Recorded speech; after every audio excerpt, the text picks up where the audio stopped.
This Good Morning Northwest Morning Sprint is brought to you by Bill's Heating and Air Conditioning. It is 6:53, time to get you ready to take on your Wednesday in the morning sprints. Olivia Roberts has breaking news about a devastating fire in Almira, and Destiny Richards is live at the King family Halloween display this morning. But first to Mark Peterson tracking a wet midweek forecast. Oh boy, howdy. All right, so current conditions, we're sitting at 38 degrees. We are cloudy. We're not seeing rain yet. But we check out the Doppler radar, and it's coming closer. There is no doubt about it. So we are going to see, and it is rain in our area right now. Could be a little rain-snow mix in the mid-level. So we look at our day planner forecast. Hot cup of coffee at the ready. 35 heading out the door. We're at 38 right now. Could cool a little bit. 40 at lunch. Our high today, 44 with showers. Well, new this morning, the U.S. is easing travel restrictions for fully vaccinated visitors from Canada and Mexico. The first phase starts in early November. It allows people traveling for non-essential reasons to cross U.S. land borders if they show proof of vaccination. In January, the second phase begins. That will extend the vaccine requirement, so it also includes people traveling for essential reasons. We are following breaking news overnight. Elementary and middle school students in Almira won't be going to school today, and it looks like they may never return to this building. The Almira school burned for hours last night. Several fire districts around the area responded to the fire around 4 o'clock yesterday afternoon. The Lincoln County Sheriff says no one was inside the building when it started. For Volunteer Fire Chief Danny Pinar, 6 generations of his family went there, including his kids now. But it's bad, but it's worse that I couldn't fix it. I couldn't help it. I mean, we tried, our great crew that we have here, and we did as much as we could, but it stinks that it sucks that we couldn't do it. Students were not in class yesterday because of a power outage. Crews say when the power came back on, there were reports of an electrical smell. However, investigators are still working to figure out what started the fire.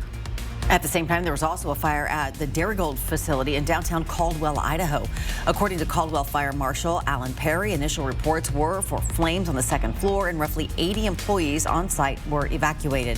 The building is from the 1930s. The inside is primarily wood. The outside is brick.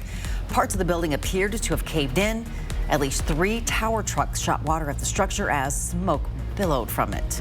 Spokane Valley firefighters who refuse to get vaccinated will still be allowed to work on the front lines. 22 Spokane Valley firefighters granted religious or medical exemptions will be allowed to continue working as long as they agree to daily rapid tests, wearing N95 masks while on shift, and relocating to one of 2 specific stations.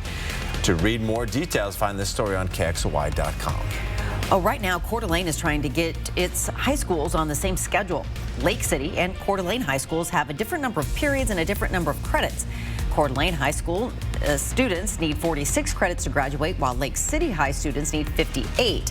Some parents prefer the traditional 6-period schedule used at Coeur d'Alene High. Lake City uses an 8-period AB schedule. The district hopes to have a schedule chosen and given to the board for a vote in November. And we've been live this morning at the King family's new Halloween display this year, Attack at King Cove. It's all lit up now, so a little less scary. But a great thing about this is while you're here, you can also donate in our community to Make-A-Wish and our local food bank, Second Harvest. So come on by each weekend, 7 to 9. They're open Friday and Saturday. The week leading up to Halloween, 7 to 9, Monday through Sunday, October 31st. So make sure you come on down, see this really cool display with your family. Well, President Biden will meet today with CEOs and leaders of the nation's biggest ports as the U.S. grapples with major issues in supply chains. The White House and many businesses are already warning about higher prices and shipping delays this holiday season. President Biden is set to meet with major retailers and suppliers, as well as the leaders of the nation's 2 busiest ports, which are suffering from record-breaking backlogs of container ships. New this morning, the FDA is lowering its voluntary sodium guidelines, but it's still well above the recommended levels. In the next 2.5 years, the agency wants to lower the average sodium intake to 3,000 milligrams per day. That's about a 12% reduction from current levels. And after weeks of waiting, we now know the woman who died on that cross-country road trip with her fiancé was strangled. The medical examiner says Gabby Petito died about 3 to 4 weeks before her body was found. The remains were found in a national forest in Wyoming last month. Her fiancé, Brian Launder, has been named a person of interest in this case. All right, we're back with the final check of the weather with Mark Peterson coming up right after this.